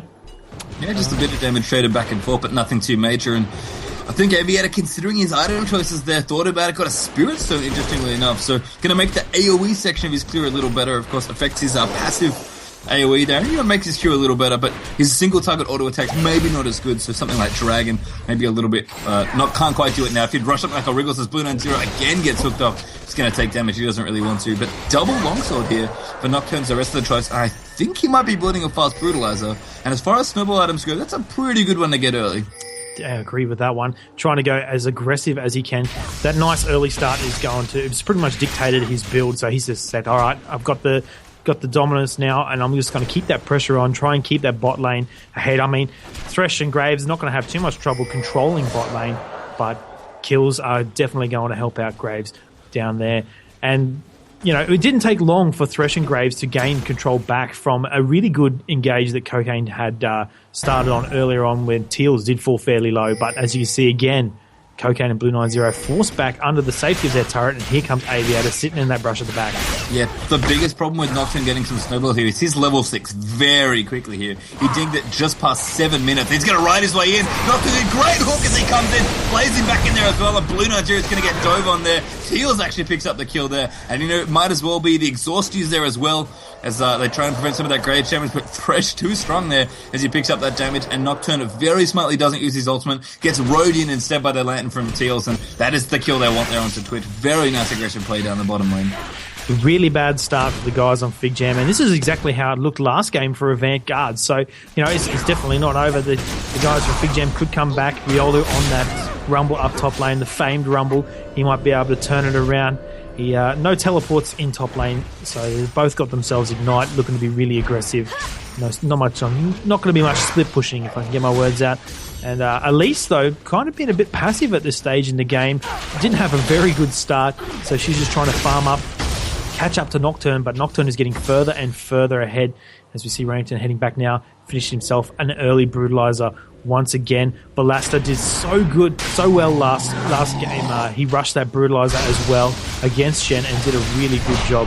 So Nocturne going to grab his red buff. He might be he'll be heading back and I was thinking maybe he might go top lane, but I don't think that's going to happen. A little too low for that, unfortunately. But Menace, you do correctly identify that at least having a little trouble here, a little behind. And part of the problem with being behind on someone like Elise is that if your ganks don't really work out, I mean, there's, one successful one down the bottom is not too bad, although ended up in, I think, a trade not in their favor. And at least you're an aggressive ganking-oriented jungler. If you don't get your ganks off, you don't do too much. At least with someone like Evelyn, your ultimate is always good in situations. But for Elise, unfortunately, that is not always the case. And being relegated to go just kind of the standard jungler tanky build of Aegis of the Legion plus Spirit of the Elder Ancient Golem, it's not great here. Fabulous looks for the ultimate mid lane there. Knock off onto Bluey 90. Gonna try and pick up Elise, and the repel out of the way. Great ult there, and actually Fabulous gonna get dunked on there as Elise realizes she's gonna die. Picks up the kill onto Zyra. So a nice bit of coordination there in the mid, but a good sense there from Elise to make sure she gets the trade. It's 1-for-1 in the mid there.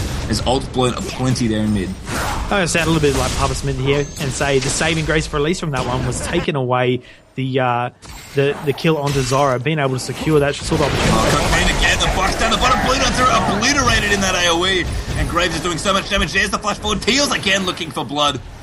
He wants to win the Edward Award for aggressive support carry, but not going to get either kill that time, unfortunately. Avant do force them out of the lane here in bottom, but would really like to get those kills. And that PF sword from Graves completely chunking down Twitch and Nami, and they're very happy to get out of that one alive. And unlike, similar to last game, we had two hyper carry lanes. I unfortunately didn't get to see how that landing worked out, but part of the problem is when you run an aggressive late game lane, you do get in trouble if there's more aggressive lanes. See Lantern right out there as Smiley Face X dodges the last few bits of tower damage. Dark Passage Shield, they're definitely not hurting either. They're going to be able to escape down the bottom lane. As always, the king of the great escape. Yeah, all the while that was happening, top lane, a lot of big cooldowns were used. Rumble and Renekton going hard at each other. Renekton did pop his ultimate and used the Ignite onto Rumble, forcing out the flash, and he was falling, he's fallen pretty low underneath his tower, so Riolu had used his ultimate in defense, trying to keep his tower alive as best as possible. Maybe wait until Elise can come around, force Renekton out of lane, and they'll both be sitting on a fair bit of gold right now. Rumble has died though, so he's a little bit behind this Renekton. Mid lanes, I was going to mention before, Lux is doing a really good job of farming. I mean, Zyra is still keeping up not so badly. Having died twice, she has picked up 2 kills. Not doing too bad. They're pretty much mirroring builds right now. A little bit needlessly large rod on Zyra. She's just going for as much AP as possible. Renekton and Teals there. Around mid lane there is the Pink Ward Wars around Dragon, trying to get that vision control. And I think Aviator wants to do maybe a nice and early Dragon, but it looks like FIGJAM know what's going on. Yeah, I mean, they had the ward there. It's been cleared out. It's pretty obvious as Zyra leaves the lane there as well. The Dragon is definitely on the menu here for Avant-Garde Redemption. So we'll have to see if that works out. Down the bottom, I think Nami's in trouble. Cocaine really has to get out of here. Blasted down by Graves. Acropism just in time then falls up on a tidal wave. But Dark Passage puts Aviator in. And they're going to try and turn this around. Blue 90 could be in trouble. Final spark out there for Lux doing the damage. The flay there as Blue 90 does assassinate. And there's the repel down as well. Dropped it all activated though for damage on the Blue 90. But Aviator now kind of caught between a rock and a hard place. So a rat, a spider, and a little lady there, as that's going to be the double kill for Bluey as he picks it up on Elise. Great coordination there. A beautiful play there from Teals. Very active, thinking very strategically there as he popped Aviator in with Dark Passage, but not enough as the reactions were too good there coming in from FIGJAM, and they might even get the Dragon out of this as well. Yeah, that was really good. That's something that Elise definitely needed, was to survive that team fight. She's picked herself up 3. She got 3 kills now, so she is definitely back in this game. Really good job there from Bluey 90. And no Dragon, unfortunately. No opportunity there for either team to take the Dragon. And top lane just trading back and forth. Both very tanky champions. Again, not going to be too much action. Balassa, though. Trouble. Riolu overheated. Actually needs to equalize. He should have his ultimate back up. He does, but can't quite commit. That was a very awkward moment to silence yourself, unfortunately, as Rumble. And Palas is going to chug down some potions and, be pretty happy. He did have his ultimate up as well. So Renekton deceptively tanky, even at low health, because he gets that instant burst of health there. And, of course, all that damage being done by the ultimate as well makes him very, very scary indeed. So I think a wise decision there for Riolu not to all in there after being overheated. And looks like Fabulous going to get cocooned up here. Defense coming in from Nocturne as a little bit of poke comes out into Zyra. But for all the early advantage that Avant had, it seems the story of this series may just be win early and then kind of even it back up towards the mid-game. FIGJAM have done a really good job with some really smart coordinated play, very safe, aggressive when they need to be, but not overextending. And Avant, a couple of their plays have kind of gone a little awry. They didn't pick up a couple of kills they wanted in the bottom lane when they did all in, and unfortunately for them, they're actually even now. There's 200 gold between these two teams, and the first tower could potentially determine a lot of this map here as they really have to start opening up this game and making a little more space, because right now, the lanes, which were definitely all ahead here, especially bottom for Avant, have more or less evened up here. Yeah, Van probably feeling a little bit confident coming off the win of that first game, and they've just opted out for this really aggressive early game presence, especially bot lane. I mean, Graves looking really good right now, 116 CS. Here comes the hook though. The tidal wave coming in as well. Nami knows they have to win. The box activated there, but the damage flays them away as well. And Elise is even coming down. Spray and pray activated for Twitch. Expunge coming in there as well. Blurry 90 though. Here comes the repel. Gets into a minion. Venomous by forward onto Tails. No, he misses it. Flash Cocoon though forward, and that's going to be the kill for Blue 90. Flashes for the last auto attack. Don't know if Blurry intentionally, probably did not have Q there in spite of form, but almost let Thresh get away there, but realized the mistake, or just realized he had to flash forward there, gets the Cocoon, and then gives the kill to Twitch, and now they move over to Dragon, and Avant-Garde, who saw that bottom tower so low, wanted to go in. A great response there from Nami, activating that tidal wave, despite missing the Aqua Prison, and there's the Dragon in there as well. Really aware play, knowing that Avant-Garde likely going to overcommit for that tower in the bottom lane. I mean, Smiley's still here, he's farming away, he's going to be reasonably happy in this spot, but again, just some really smart play has kept FIGJAM back into this game. And as I said, we're all even now at 15 and a half minutes. Yeah, even a little bit of a gold lead for FIGJAM. They have done a really good job of turning it around, 6 and 6 kills in total. And some of those kills where it really counts, 2 on your Twitch and 3 on Elise. She really has brought herself back into this game with some really close plays bot lane. But that Dragon giving FIGJAM the first opportunity to gain a gold lead and get a bit of control of this game, but top lane is still the same old story. They haven't even come into it. Nocturne nor Elise haven't bothered looking, but here's Blurry now going to go down on this Renekton. Oh, good Cocoon that predicts the slice, and that's Rioli's going to come in now as well. There's the Venomous by full blast, going to turn around. Nocturne's coming in now as well, and Rioli's got to run for his life there. Equalizer being put down, but that cast time's going to hurt him a little. The damage coming out as Nocturne takes quite a bit, but flash forward there for Nocturne's going to come in. The fear coming out there, and that's going to be so much damage. Repel down there as well. Blurry 90 trying to make the great escape, but Aviator cannot chase in there. Renekton's going to try and cut off this Elise, but I think she's going to be okay. The bottom turret finally goes down in and amongst it all as well.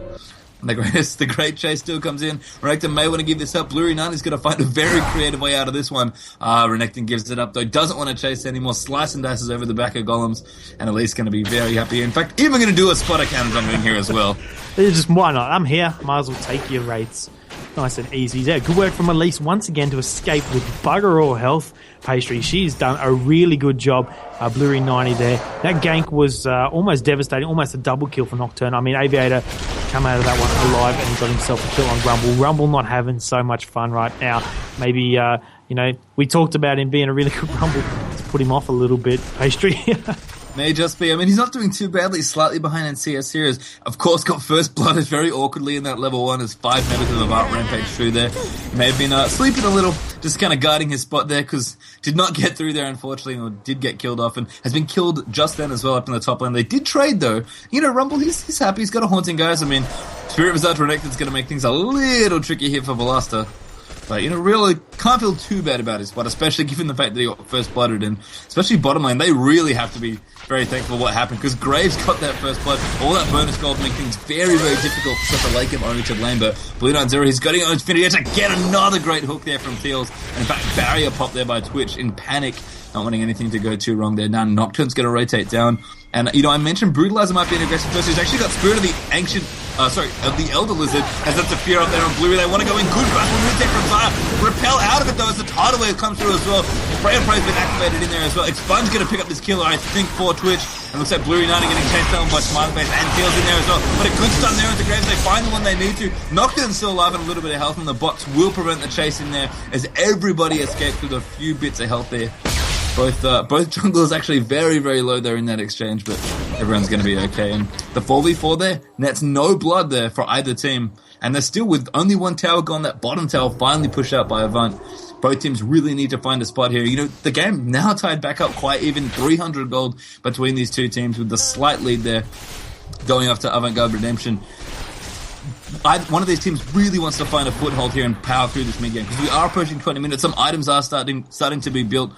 Things are coming up. Fabulous there with a flash play, goes over the top and crossbeam roots. Blue Knight Zero in trouble. It's going to get ignited off and Teals again. Edward style picks up that kill. Good acquisition there, but Bluey 90 going to try and get a trade kill. Hook there though onto Elise, and that's going to be all she wrote for that one as Zara picks that up. And I have to say, I think the most annoying person in and amongst it all is Smiley Face X, because he's 4 assists, 1-1-4 on Graves playing support to the carry here of Thresh, which to be fair is often the case when you see Thresh players. He's already got himself that Bloodthirster nice and early. So a little bit before Twitch is going to finish his first item, which he's going straight for that Infinity Edge. By Renekton top lane now going down onto Riolu. Could be in a bit of trouble. He's going to hit that wave and try and cut it off before it does reach the tower. Yeah, just doing a little bit of proxying here. Couldn't quite get a Ruthless Predator range, unfortunately, so no stun there off that W, but clearly very happy to duel this Rumble with the items he's got now. Spirit Visage, even a little Rejuvenation Beam for some extra damage, and that Brutalizer as well. Not to mention a spare Null Magic Mantle, just in case. So Rumble with only the Haunting guys building up towards a fast Leandries can't quite get it done, and Blaster is going to win this lane here by getting this tower in. That CS has really crept up here for Nick. You can see he's even ignoring the tower. He can let the minions finish it, try and deny more CS if he can. And Veloster, again, another dominating performance over Renekton. That's probably the scariest thing for me, if I'm FIGJAM, is that the 4v4s are going okay. You're winning some, you're losing some. For the most part, it's even. But Renekton has not been in any of these fights, and he's doing incredibly well now in the top. That's right. Last game, he did come in and change the game completely. Now, Avant-Garde have got the lead back at the moment. It's been swinging back and forth. Oh, AV Fabulous getting caught there by a nice light binding from Trashbow. Full range, by the way, so it's good work from Trashbow. But yeah, like I was saying, last game, Avant-Garde were behind before Renekton came into the fight at all. And they are ahead at the moment, and Renekton will be looking to group with his team at this stage. As you see, he's going down, going to do his raids. He took down that top turret, and it won't be long before we will see some 5v5 fights, and I don't think it's going to be very good for the guys over on FIGJAM. Rumble, he does have a few items. He's finished off his Leandry's Torment there, got himself an Amplifying Tome as well as a Sork Boots, 152 CS. He's 40 behind Renekton, but you can see here comes Ballista on that Renekton, grouping with his team, just trying to make some team fights happen here. And Elise and everyone grouping around mid lane at the moment. We could see the first full-on 5v5 team fight right here, Pastry, as Dragon is also up. Yeah, that was the thing. You could tell both teams are grouping up for Dragon. That's exactly what I was going to mention, Menace, that Avant, I think they want to fight here with this Renekton, and they're going to get a chance here with this Dragon now. Papa mentioned over the weekend that, very nice spell shield there from Aviator as he catches off that light binding, just shakes it off. The problem here is that Rumble's ult is very, very good at defending Dragons, so Avant going to have to be careful here, but I think they feel confident in their 5v5. Going to pressure the mid a little there as Renekton pushes that wave into tower. And the longer this goes, the better it is for Renekton. In fact, he's just straight up beating on the tower. He's probably going to get it here. Could have 3 out of turrets to none here for Avant. And a very nice little mind game there, knowing that the dragon was going to come in. Just like, hey, you know what? We'll just send us to mid. And that mid tower kind of low after all that pressure. And Avant here even going to go in for the dragon as well. Now, as I said, they have to be careful with that rumble out here, but I don't know if FIGJAM really want to go for this. And dragon dropping so quickly that not going to matter. That final spark over the top, tidal wave in there as well. But that's 2 key ultimates on the equalizer down as well. They have to commit here. The Balasta turns around, he activates his ultimate. Riolo going forward, beautiful picks there. Tribal goes down. Steel's in trouble there as well, but he picks Riolo back in. Aviator in the mix there, but Gray's not available right now, unfortunately. Blue 90 going deep there as Smiley Face tries to poke around the side. The chase is on, the flash Cocoon does miss as Blue 90 picks up Balasta. Aviator low as well. One Spiderling there picks him up. Smiley going to be having to get out of here. I think damage are coming in for Elise as the Venom's Bite comes in. Light Binding, almost going to get it, but Blue 90 picks it up anyway. And really, really nice fight there. They knew, they committed all those ultimates. It was do or die there, or Avant were going to completely cream them off that after that dragon. And 4 kills for one's a great trade. Probably a tower down the bottom here as well. And I mean, doing everything they need to keep themselves in this game are FIGJAM, and this is a very tense game as it's swinging back and forth in Menace. Oh wow, another great Aqua Prison from Nami. She's doing a really good job this game to land a few of those Aqua Prisons. I was going to say, I'm not sure exactly what FIGJAM were thinking there, just letting Renekton beat that tower down. No one even peeled off to try and stop him, because they knew a 4v4 engage at that stage would probably be the end of them. Avant-Garde could come out on top. Wouldn't take much for Renekton to come back in the fight. No one could really do enough damage to take him out 1v1. So good job from Avant-Garde to take down that mid turret, and they did secure Dragon. I mean, they lost the next team fight, but look at the gold and the turret still in favor of Avant-Garde. This is still their game. Even after losing that last team fight, they had done a really good job. The Dragon really helped. I mean, if FIGJAM had stolen away Dragon and then engaged on the team fight like that, mid lane now. Blue 9-0 so aggressive, they're stealth his way in. Good ult there, but oh my goodness, the damage there as Elise comes in. Great little partnership there. Blue 9-0, that is the hallmark of a very good Twitch player. If you're able to use your ambush aggressively at the right spot. And Zyra, a pretty squishy build here. I mean, has a little bit of armor, a little bit of magic resist with the Seeker's Avant-Garde and the Chalice of Harmony in there as well. But Rush the Rabadon's here for a lot of damage, and that's going to give them not only the free kill, but a free outer turret here as well. And this is all FIGJAM need to do. The gold almost back up to even as we're 200 between these two teams with a small lead still for Avant-Garde Redemption. But I mean, FIGJAM, they're playing it right here. They're using the comp that they know very, very well. And I mean, Avant have to find a way because they had such a great lead to start things off. Yeah, that they did. Ballesta, they're just really picking their team fights. As lands a hook, not going to engage in that one. Probably a wise decision for Teals not to leap over that wall into 5 members. It would have been devastating. Yeah, they're just really choosing their team fights wisely, I think, at the moment. And, you know, like that Dragon fight, a nice light binding as well as ultimate from Lux there, doing a bit of poke. And I think, yeah, FIGJAM are going to be out poking them in this siege part of the game. They're looking to siege down this mid turret. It won't be long before they get an engage off. Another nice Aqua Prism from Cocaine there does land, as well as a light binding on Teal. So here's that poke coming into play. Yeah, I mean, Lux does not have blue buff, but Trash but doing a really nice job poking anyway. And this is without Rabadons, by the way. Tidal Wave in as well. Very aggressive. They want to try and get some damage onto this turret. Teals are going to fight Trash, but they do it immediately as the box goes down.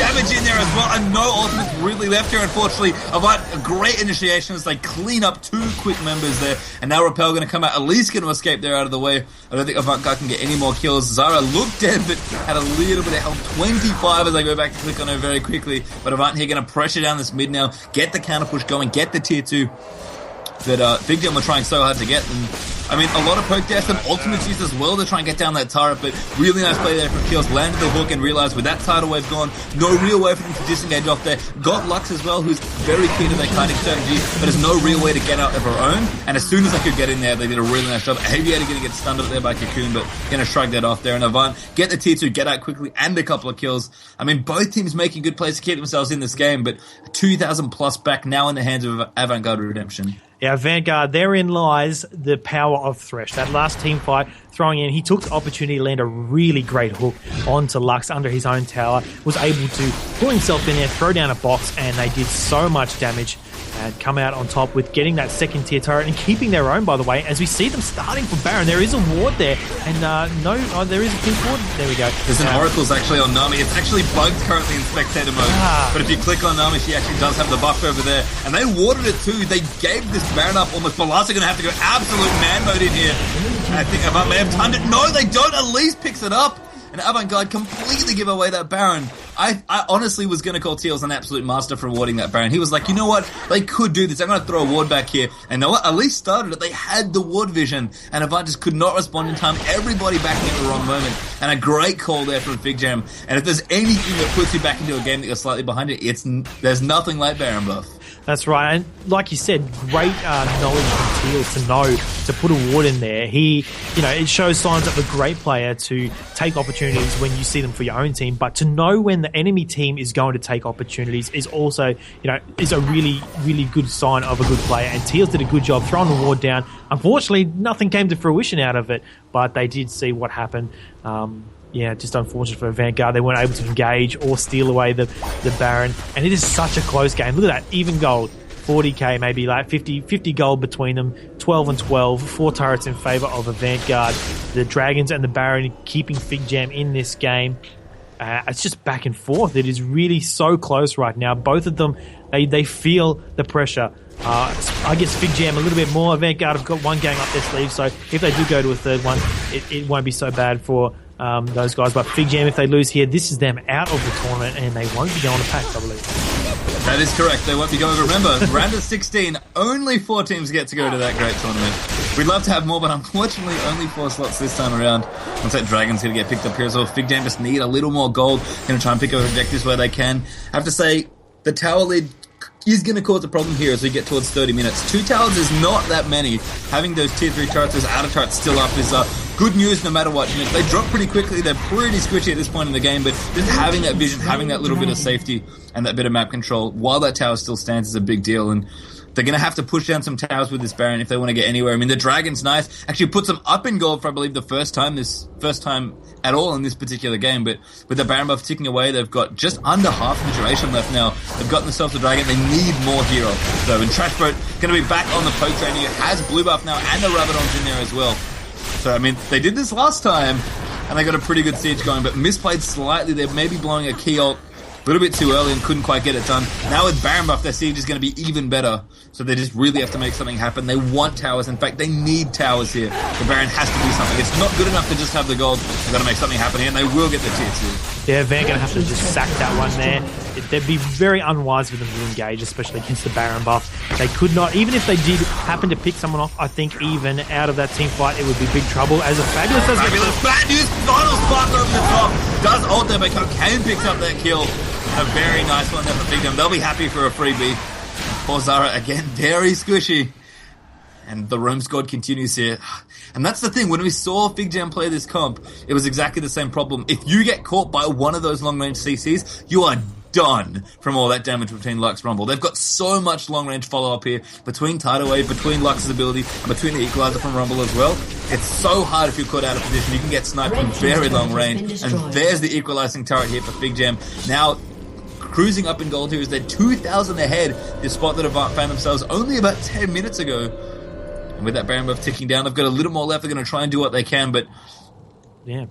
A good gold lead now for the guys. 2K is not much, but this game, it's been so close. 2K is going to be all that matters. And like I said at the start, man, it's the long-range engages that's going to give FIGJAM opportunities to go in and win some team fights, pick off a Zyra, for instance. Fabulous, I know that feeling, I've messed up, and I bet you that's exactly how he was feeling. And you see Elise going pretty deep right now on Renekton, trying to just fight over the race. But yeah, Fabulous unfortunately being caught out, and it just led to even further lead for the guys on FIGJAM, and they want to keep pushing this Baron advantage. Graves is top there. Baron buff actually has finished up.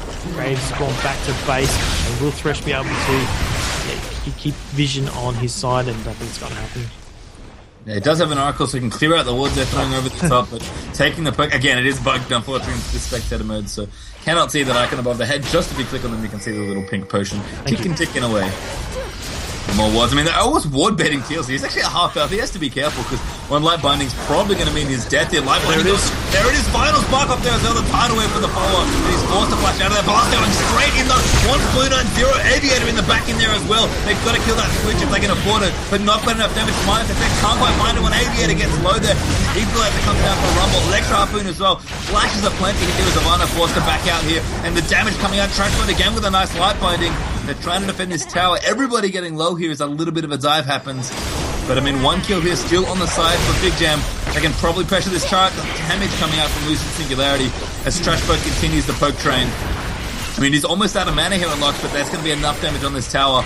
Could still hit. Tycho is busting on him there as well. Plenty of items here. Balasta dives forward. I think that was a mistake. That's a dead Renekton. Final spark off as well. Picks up the kill into Zyra. And Aqua Prison's coming out, almost getting more. This inhibitor's probably going to go down. Flashlight binding just misses on a smiley face. But they're going to get what they came for here. They want this inhibitor very, very badly. Nocturne is back though. Does he have Home Guard? He does not. And that's going to be the inhibitor going down. Yeah, well played to FIGJAM. Using their champions, their full extent Trashboat, getting some really good light bindings, opening up more opportunities to go in, and they reap the rewards, getting themselves the middle inhibitor, the shortest lane, the best lane you want to get your inhibitor on. It's going to be really difficult for Avant-Garde to defend this one. And Blue 9-0 is getting very beasty. He's got himself a Last Whisper, Infinity Edge, and won't be long before he picks up his next big ticket item. Got himself a Zeal, so could go anywhere at this stage, as well as Vamp. There you go, finish off the Phantom Dance. He did have that cloak of agility there. So really good work from FIGJAM to come out on top of that one, getting that middle inhibitor, and we'll have to see what Avant-Garde can do. Baron will be up very, very soon. My internal Baron timer is ticking away. I'm not too sure how long before that one is up, but that will be definitely the next point of contention. Avant-Garde are going to want to keep as much vision and control around there as possible. I mean, it's going to be very difficult right now at this stage of the game. They are behind. 4K gold lead at this stage in the game is still very close, though, Pastry. It is still anyone's game. The next team fight may end the game completely, depending on how it pans out. Yeah, Baron shouldn't be too far away, mate. Yeah, I mean, that goal difference, as you said, not massive. Ooh, hello.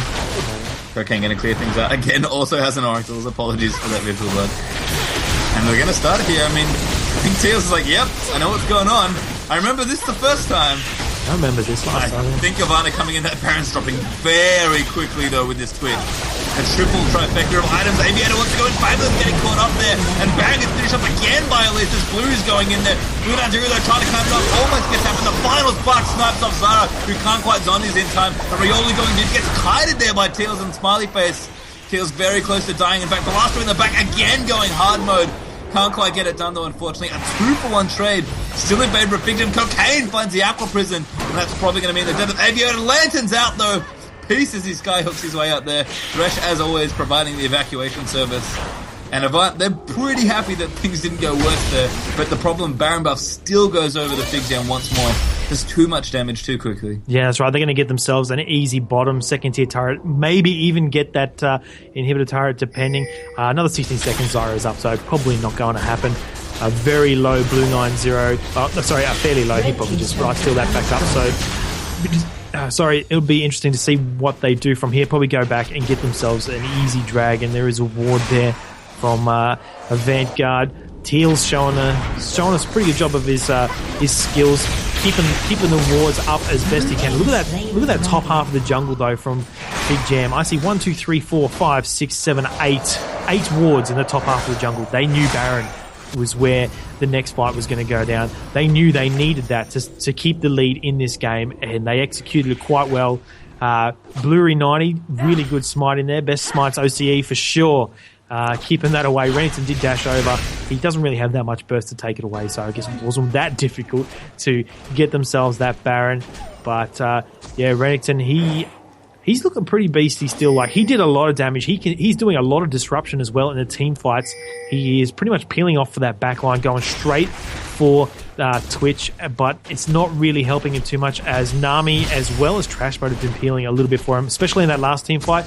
Lux turned around and was able to keep their Twitch alive, and it was definitely the key to their success. Rumble did a really great equalizer, doing so much damage to, I think it was Nocturne and Graves, their backline. So it's just really good team fighting from both teams now as a second tier turret going down. Bluery 90 actually going to dive in the Fabulous. The good Zonia's there, but I don't think it's going to be enough. The Tidal Wave and the Equalizer coming, the flash out there from Zara to keep him alive. And Velasquez trying to do what he can, trying to peel for Zara, but there's the repel over. Final spark picks it up there for Lux.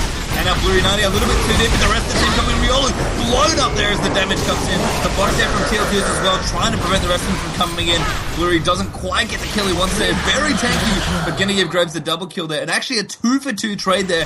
Very nicely played from Avant. Very aggressive with the Baron buff there from FIGJAM, but they thought they could get it done. A clutch Zhonya's there that time for Fabulous. And I did misspeak earlier a little there in that team fight. He did actually use his Zhonya's at the Baron fight, but he must have had to blow it a little early because he still got sniped by Final Spark. The same thing could be said here, as Lux did get that kill again, but managed to pick it up in time, and no top tower going to go down here. That inhibitor in mid coming back up pretty soon as well, and Avant going to be able to defend here. So Baron buff timer wasted here. A couple of members dead as well. Of course, Baron will drop off them, and both teams have been in situations where they've been behind, keeping the game alive here. I mean, both teams absolutely would love to win here, of course. Avant would give them the 2-0 and collect them into the top 8 with no more worries. And of course, FIGJAM have to win here in order to keep their tournament hopes alive. So big game 2 here for both teams, and it's been very, very tense. All that pressure is going to be taking its toll on these guys. They've been practicing like crazy.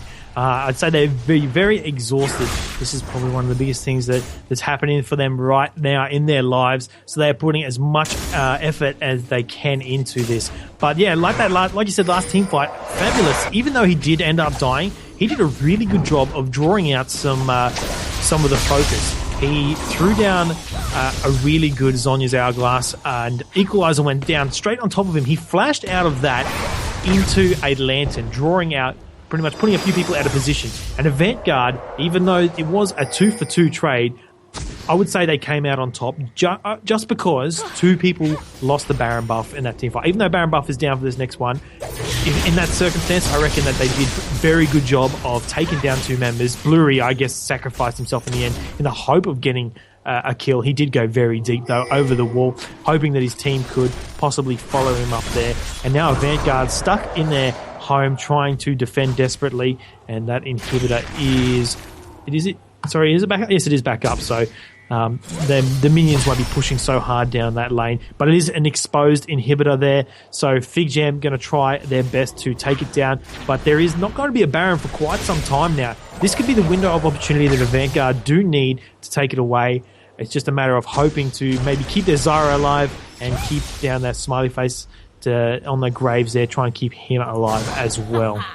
I have to say, fantastic movement though from FIGJAM here. They're just weaving between the lanes, trying to push out where they can. They're making sure anybody gets caught out and just pushing their waves out, keeping Avant in their base. I mean, Avant at this point are in save the town mode.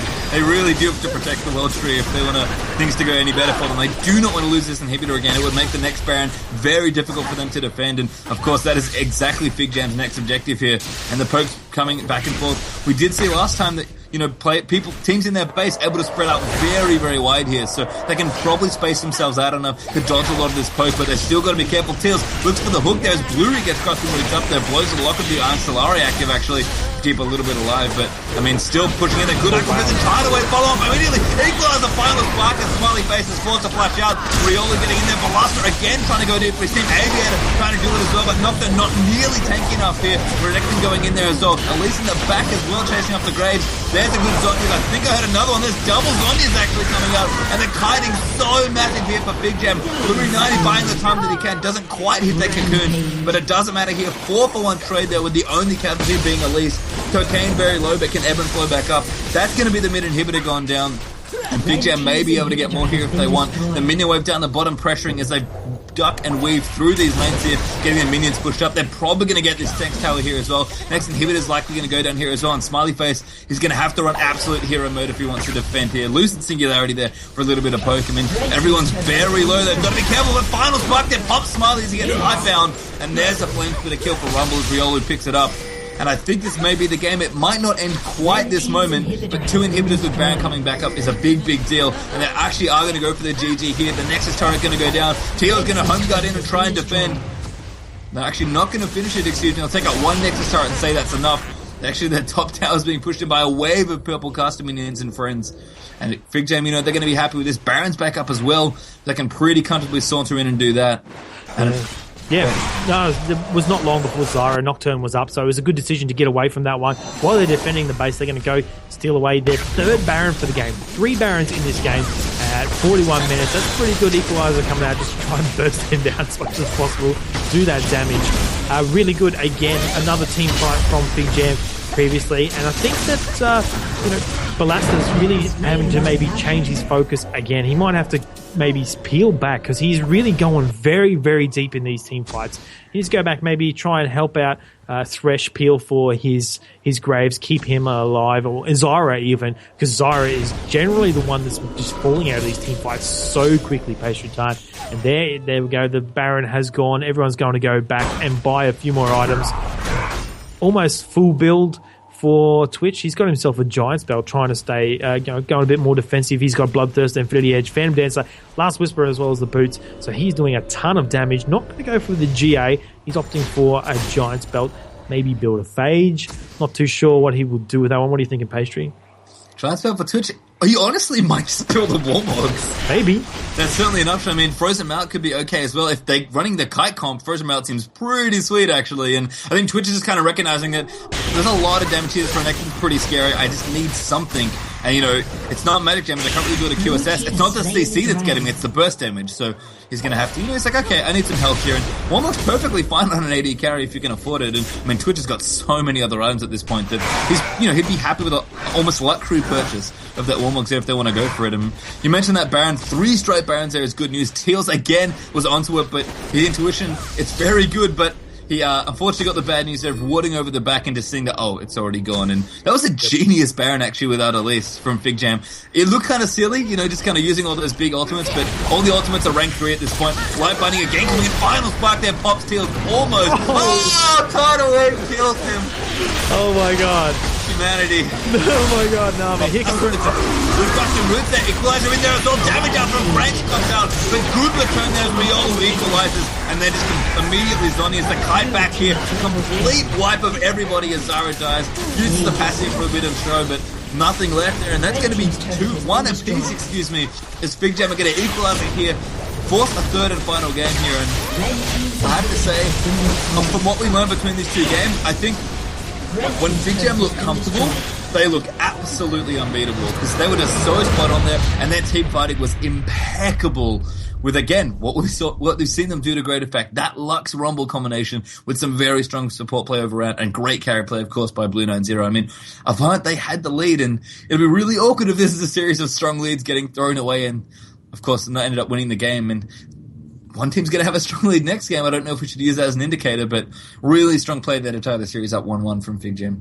Wow, Cocaine doing work there. The snipe on Thresh at the end, as well as a huge Aqua Prison from Nami, pretty much securing that last team fight. I mean, I think the guys from Avant-Garde are going up. Thresh is down. They're going to push this advantage. So Renton's just gone, I'm going to go for it. Going to go ham. He went in, but it was just, too little, too late at that stage in the game. The 3 Barons to the guys on FIGJAM, countless dragons. There were so many dragons that they did manage to pick up. And as you said, really good team fights. And it comes down to the guys just being really comfortable on the champions that they have picked. They've gone back to a comfortable Lux. I mean, Oriana, he did do good last game, so, similar champions. He's gone back to that comfortable pick, as well as Riolo on the Rumble. He didn't really have a great game, but some of the equalizers he threw out, he still did work for his team, so it was really good. And, so Game 3 coming up very soon. Yep, absolutely. What Menace said, my name is FIGJAM. Menace and I will be back for your Game 3 here. Who's going to take it and go through the top 8? Will it be FIGJAM? Will it be Avant-Garde Redemption? We shall see. Apparently, apologies to anybody if I'm butchering the pronunciation of Avant, but we'll get there in the end. We'll be back soon. Game 3, guys. We're on a couple of ads and take a quick few breaks here. So grab your drinks, grab your popcorn, go to the bathroom if you need to, and I'll grab some water certainly because I kind of need it after these epic games. And we'll be back Game 3 to decide which of these two teams gets to go through to the top 8 here for the Oceanic Season 3 Championships. Coming right up.